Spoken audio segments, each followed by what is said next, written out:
Hey there, welcome back to another video on just another video. I'm just going to be doing a Tripsichore sun salute practice or Tripsichore practice. What I do want to do, just cleaning the floor as I'm doing this. What I do want to do today is Tripsichore's basic 5. That'll get me nice and warm.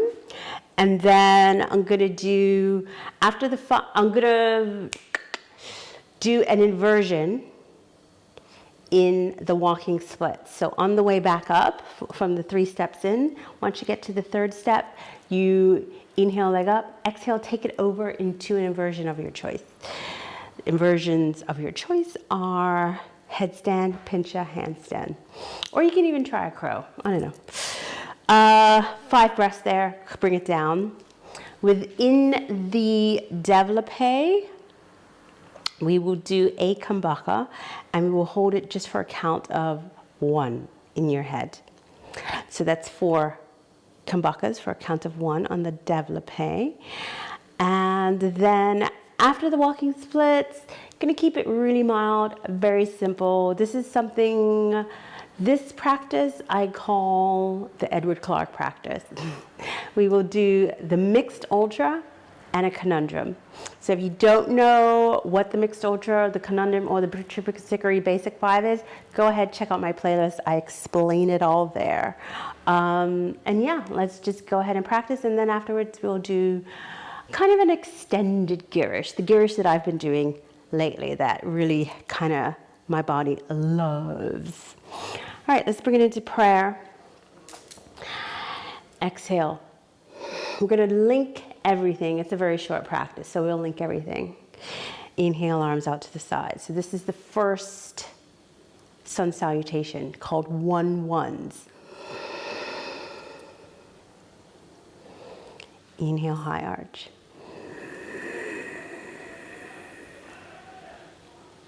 And here we go, forward. Right leg.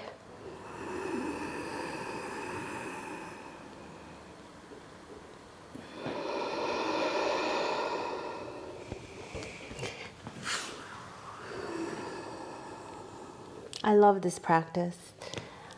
Didn't always like it, meaning this Edward Clark practice, what I call the Edward Clark practice.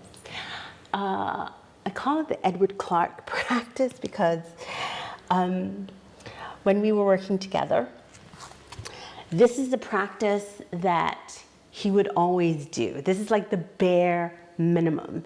This is what he would call maintenance, just the barest of barest.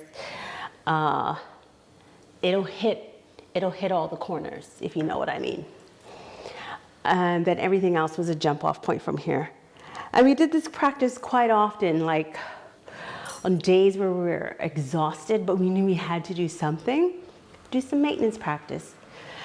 And those days are travel days, down days, but you know, you don't want to take too many down days where you're not doing anything. It just never felt good. My rule was no more than 2 days in a row where you don't do a practice. But this is when I was practicing, teaching, performing. Let 2 days pass, but on that 3rd day, do something. And so this will be your maintenance practice. So yeah, this is the maintenance / Edward Clark practice. So that's 1-1s. That's the first half of 1-1s. We're gonna go into the second half 1-1s, arm and the leg together. Here we go, right side. Anyway, as I was saying, when I first started practicing, I didn't really like doing this maintenance practice. It just seemed like a tease, because it's over before it really gets started. But now, yeah, now that I'm older, I love this practice. It's short and sweet and it hits all the corners. Ed was onto something. He was definitely onto something with this one. Yeah, so here we are. Left side. I'm practicing in the afternoon today. Usually I practice in the morning about 9:30, 10. No later than 10 because I kind of have a late breakfast. I've gotten into that habit now of eating a late breakfast just because that's when I'm hungry. I've gotten into the habit of only eating when I'm hungry. If I'm not hungry, don't eat. Just because, once again, okay, finishing off 1-1s, now we're gonna go straight into the circles. Here we go. Because, as I was saying, once again, being over 50, it's just eating so much on a schedule. It just doesn't really agree with me anymore. And I'm really gotta be mindful of how food makes me feel after I eat it. Not the emotional state, but the physical state. Yeah. Gone are the days of eating a full bag of potato crisps, like 150-gram bag. I used to do that on the regular, especially during that time of the month. Oh my God. Walker's sweet chili and Thai, murder it. Can't do that anymore. I can't remember the last time I did eat a bag of chips or crisps, as they say here in the UK. So this is the second half of the circles. Here we go.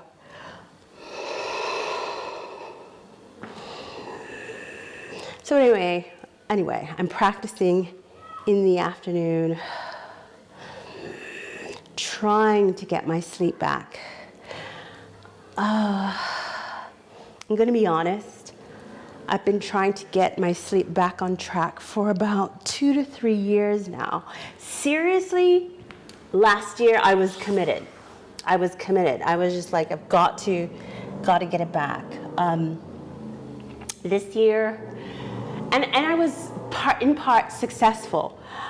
I needed to do a lot of things for that to happen, nighttime routines, and all that other stuff that they being social media, tell you to do to help you get your sleep on track, the magnesium, all of that stuff. I was in it knee deep. Finishing off the circles, we're gonna go into the développé. Remember, we've got the breath retention. It's gonna be right here, inhale, hold, exhale. And on the right, développé, here we go. So yeah, I've been working seriously hard to get my sleep back. And everyone I've spoken to, not everyone, the majority, it's everyone.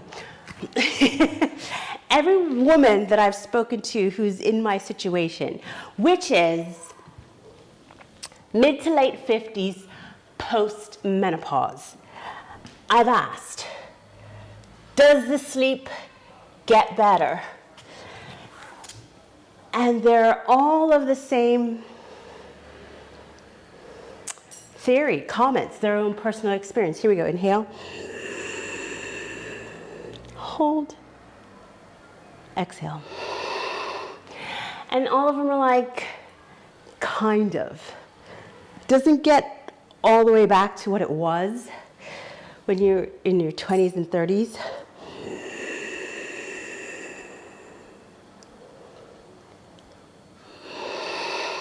But it gets better, which is, better is better. Anything is better, actually. I mean, there have been times I've gone 3 nights in a row, no sleep. I actually don't know how my body has done it. I don't know. What is it running on? And when I say no sleep, that would be like the first night, no sleep at all. None, nothing. Second night, maybe I'll finally drift off at 5:30, but then I'm up at 6:38. Some bullshit time like that. And then the third night would be, I could squeeze out maybe 3.5 to 4 hours, which is nothing substantial. Finishing off the développé, we're going to do the can-do now. And it's been that way for a while. I mean, I'm post-menopause 4 years now. And it's been about, I would say, 6 years.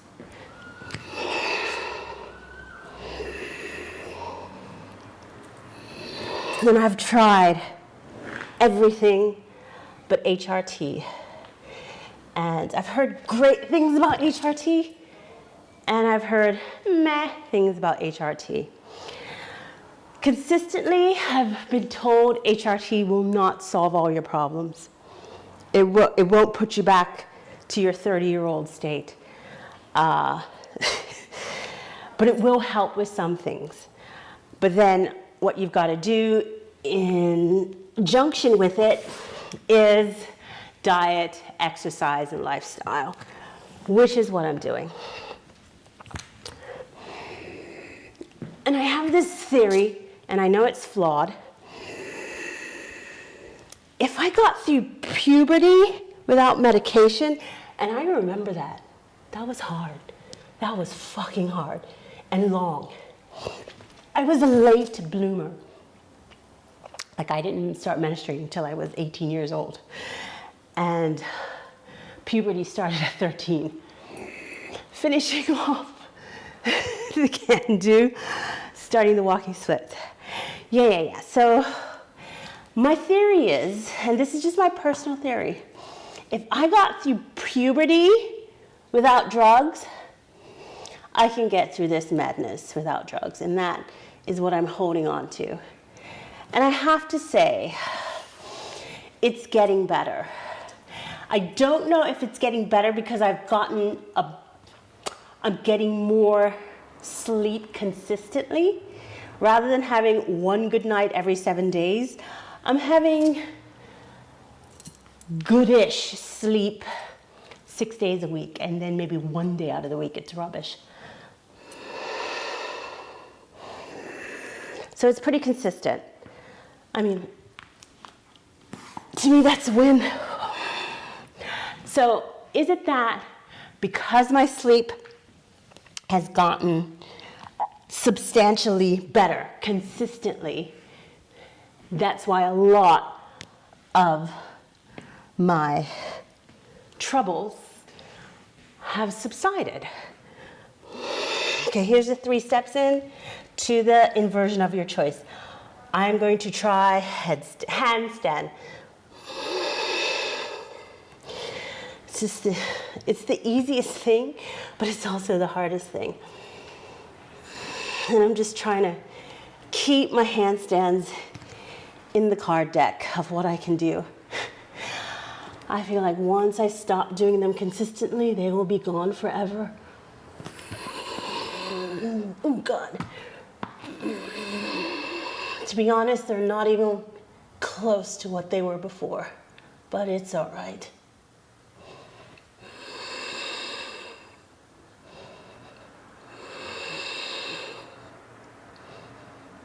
One more breath. Here we go.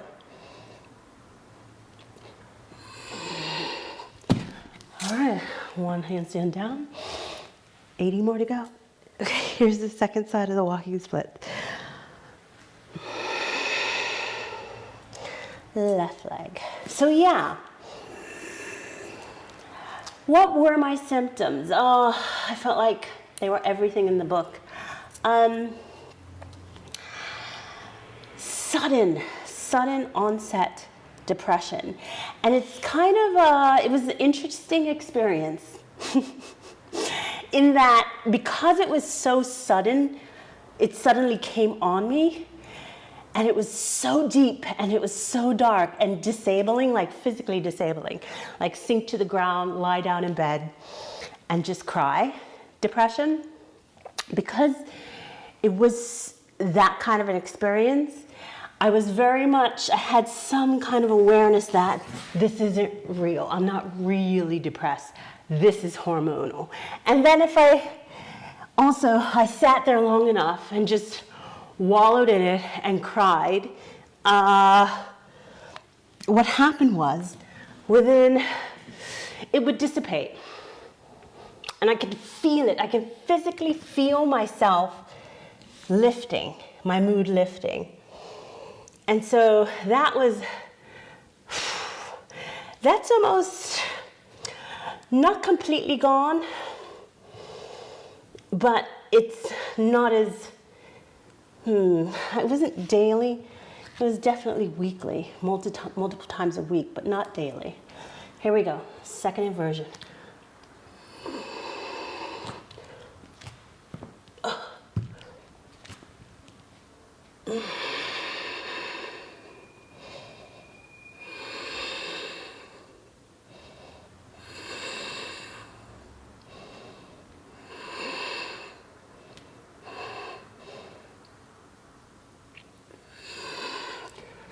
Here we go. Finishing off 1-1s. Let's start the mixed ultra. Remember, the right side is the eagles. Right leg back. Triangle. Here we go. Pray for me. I haven't really been able to execute this all the way for a while. So, oh my gosh. That's what happens. Let's go to headstand.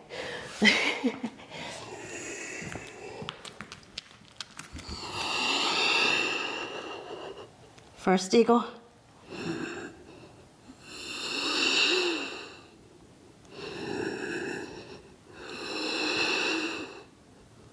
Second eagle.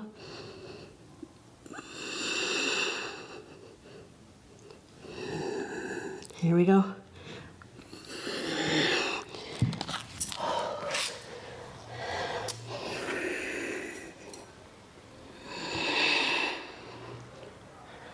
So, why did I stop trying to do handstand? There's a rule. I think I've spoken about this in other classes or videos. There's a rule in Tripsichore. You can adhere to it or not. It's not really hard and fast. That you get 2 attempts at the inversion of your choice. If it doesn't work out on the second one, you drop down to the easier one. It's so you don't get frustrated in your practice, and so you can just mentally leave that and move on. Here we go.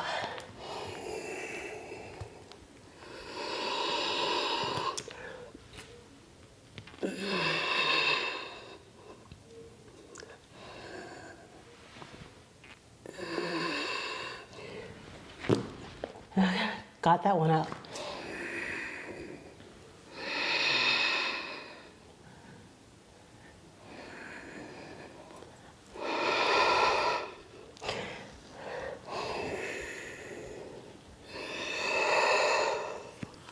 Finishing off the first side of the mixed ultra, second side is the half lotus scorpion inversion. Here we go.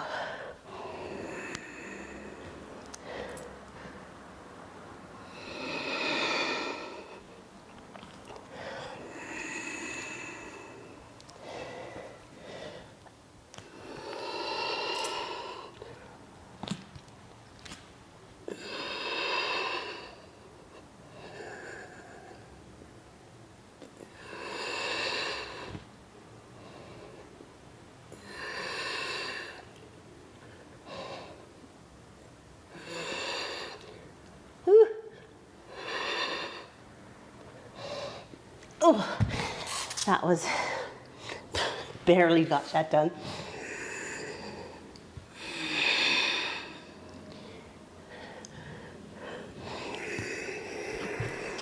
I have to concentrate now, I can't talk so much. Things I used to be able to do.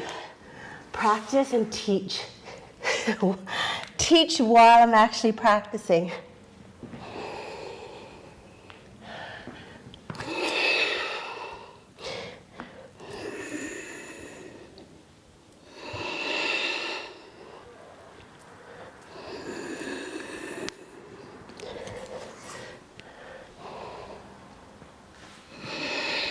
Woo. Lost my balance. Here we go. Second inversion of the second side.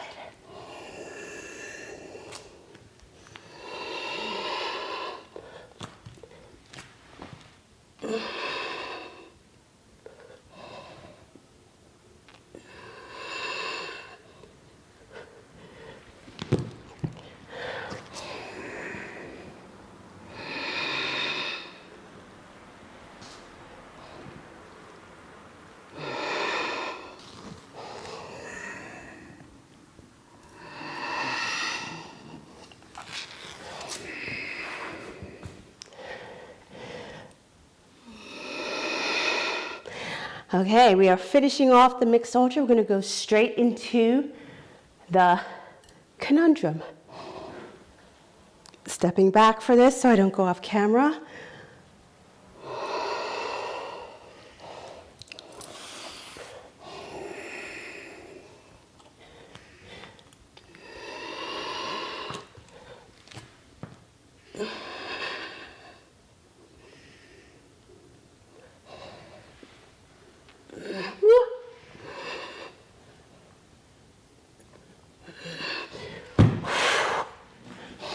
Almost lost it there.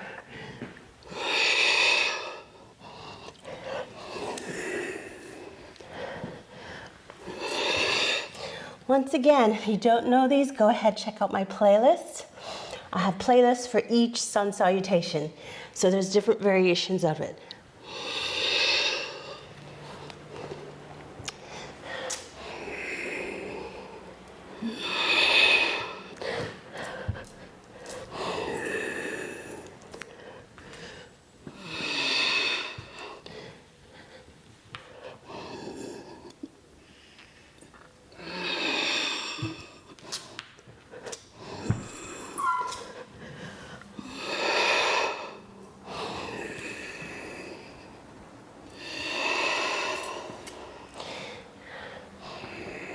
This is the final sun salute, second side of the conundrum.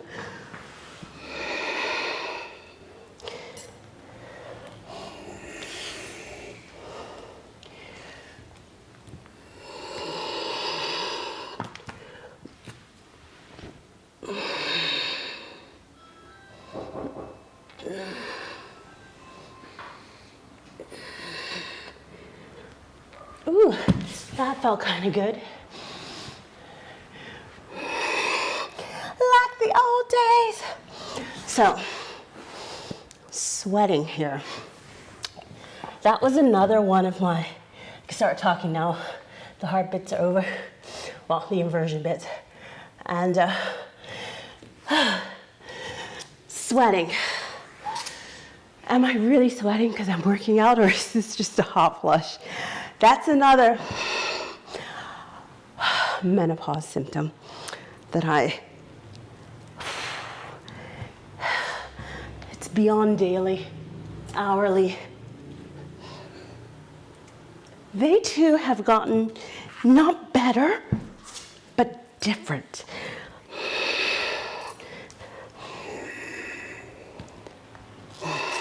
Definitely less intense. Okay, we're going to go into a girish now, so that we're doing a standing back bend. 3 breaths in each posture. So, what do I mean by my hot flushes have changed? Yeah, I remember when I first got them. They were unbearable. Embarrassingly unbearable. What I mean is, I remember I was at a dance event. Forward onto the forearms for 3 breaths, push your head through. I remember I was at a dance event and I was really sweating. I mean, it was summer, but it wasn't that hot. So I went outside of the dance hall to like cool off. And I looked at myself in the mirror. So we're doing a crescent moon, 3 breaths. I remember looking at myself in the mirror in the bathroom, crotch stains, armpit stains, neck stains, back stains, and sweat dripping down the sides of my face onto my chin and just dripping onto the floor. And I wanted to forward into lizard. I remember feeling like I just wanted to rip my clothes off, and I did. Right there in the bathroom, I took everything off because I was just so hot, I couldn't keep it on. And that's what my hot flushes were like for a very, very, very long time.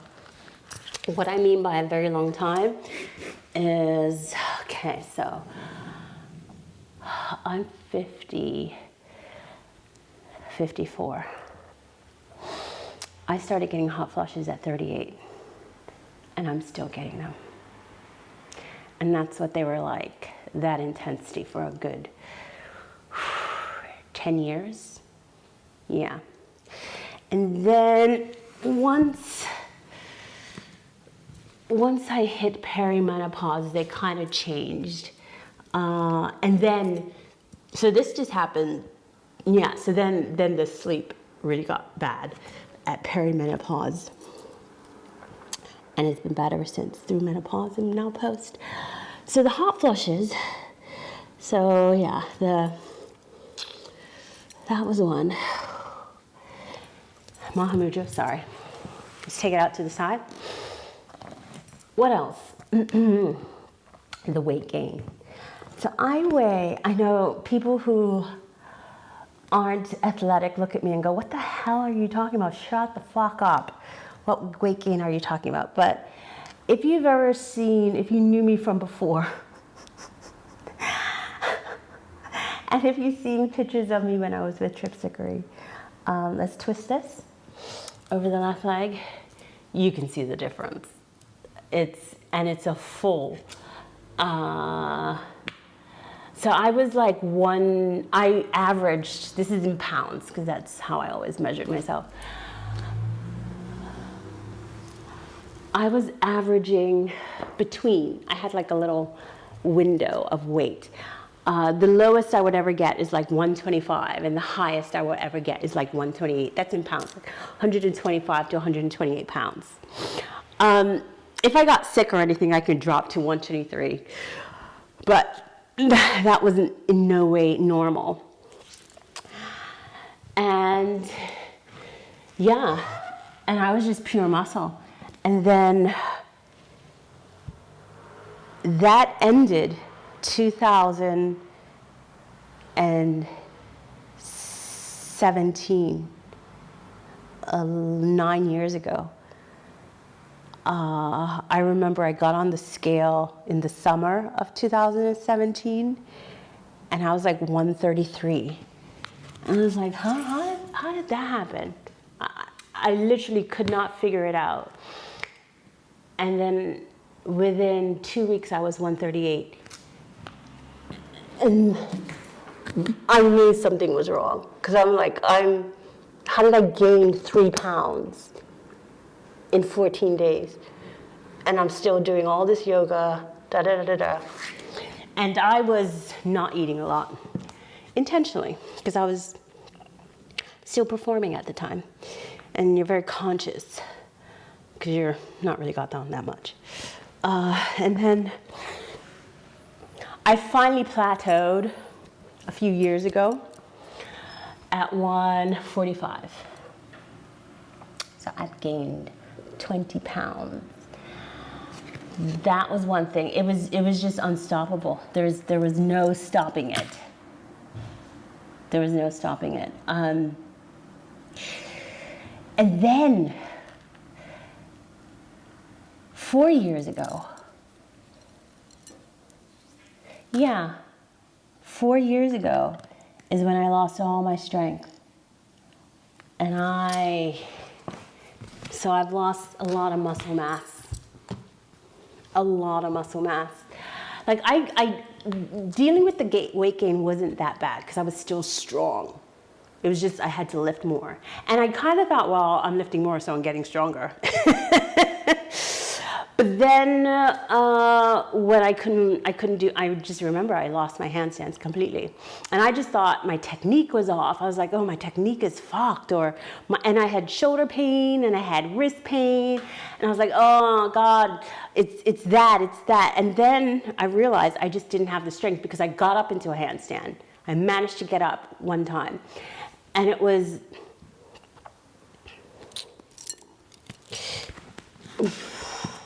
I felt like I was lifting the weight of the world. And my handstands had never felt like that before. Never, ever, ever. They were never that heavy. So yeah, forward-facing triangle, not telling you what I'm doing. You have to just follow. So that was another thing, I lost strength. So now I lift weights, as you can see by the weights behind me. And that has helped me a lot and has helped me get my handstand back. Because I now can actually get up and stay up and not be panting. Not that you could judge by this practice, but, well, yeah, I couldn't do this practice 4 years ago. All right, let's do a Padottanasana, twist it over to the left. All right, so weight gain, muscle loss, sleep deprivation. Oh yeah, just sleep deprivation in general. They say insomnia, but I don't know. Would I call it insomnia? It just, maybe. What else has happened? I think on and off with not being able to wear synthetic clothing. I'm on now, so like if I put on a poly, like this, this is Lycra. I can put this on. But I went through a period where I could not wear any synthetic fabric. And that was interesting. So it was cotton and natural fibers. That was interesting and expensive. I still do prefer natural fibers to wear, just now because of all the information that's coming out about the clothing and the fashion industry. It's so sad what we have done to the planet for a fucking 5-pound t-shirt from Primark. Just so sad. But then I'm also very much aware that I'm in the West and I'm privileged. Some people, that's all they can get is a 5-pound t-shirt from Primark.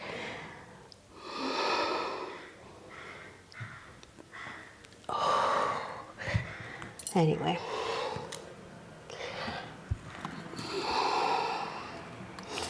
I tried fasting, and I mean, when I say fasting, not intermittent fasting, water fasting to help alleviate some of the symptoms of menopause.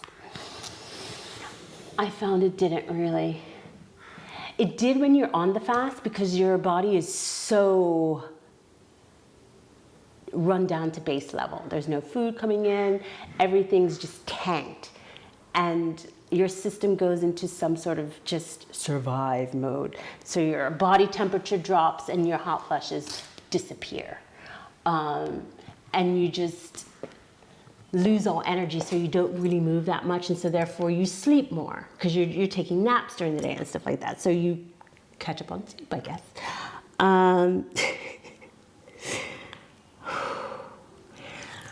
But then once I came off those fasts, and when I say prolonged fast, long fast, I'm talking like 5 days. I did do a 10-day one, but like 3 days, 5 days. That was what I'm talking about. And so when I came off the fast, my symptoms were heightened, exasperated, even more so. And then it took like a couple of weeks for them to kind of get back to normal irritation and disruption. Yeah, so fasting doesn't work. I thought it would, because it heals so many other things in the body. And it's just good for so many things, but it's not good for women who are in hormonal disarray. I even have a video on it on my Instagram page where I did a 5-day water fast. And I was trying to like clock my symptoms. And you could, if you watch that, it's just 5 videos because it was 5 days. You know, I do talk about not only get on the scale and talk about my weight loss, but also like what's happening, my sleep, my hot flushes, and everything else. Yeah. Getting old is not for the faint of heart.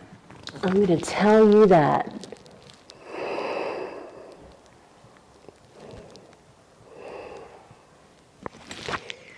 It's not for pussies.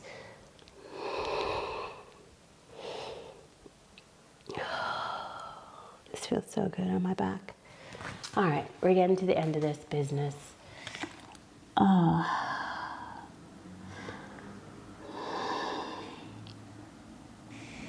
right, let's go into a pigeon. I've got an audition tonight. I'm kind of looking forward to it. I think I might get a slice of pizza when I go into Central.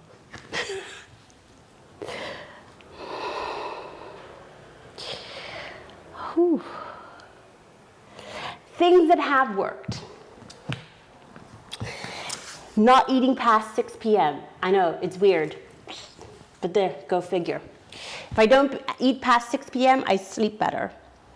Nighttime routine. An hour before I know that I'm going to be in bed, start a routine. And it's very simple for me. I get a nice warm bath with some Epsom salts.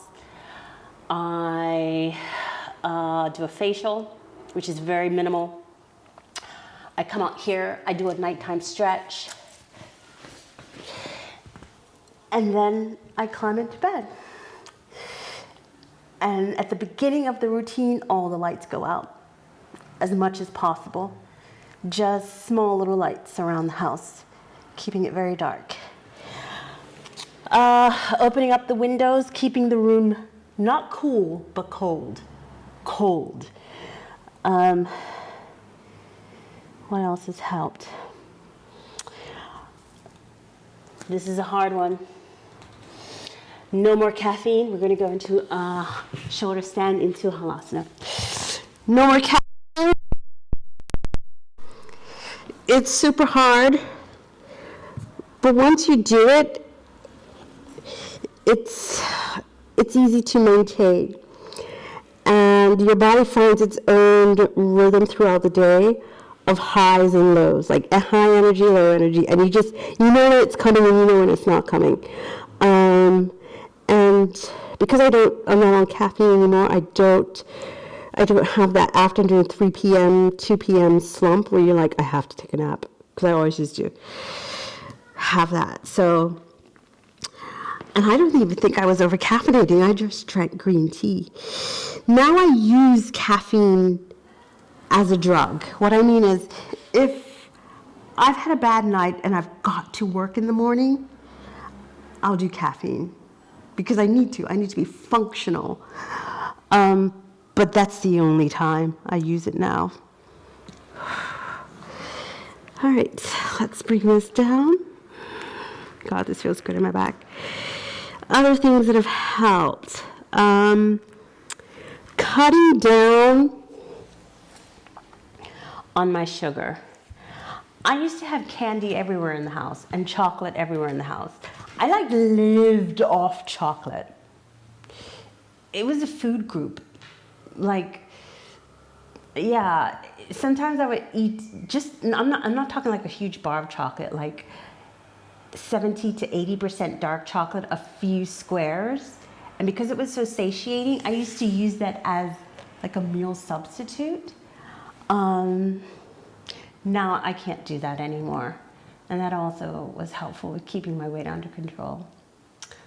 So yeah, not as much sugar and candy as I used to.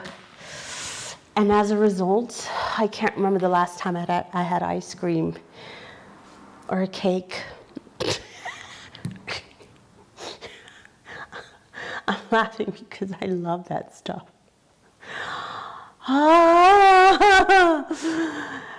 But I can honestly say, when I used to be able to eat it, did I fucking tear the ass out of it. So I've eaten enough cake and chocolate and sweets and ice cream to, for my lifetime. So there's no regrets there. Yeah, I just don't do dessert anymore. If I do have dessert definitely before 3 p.m.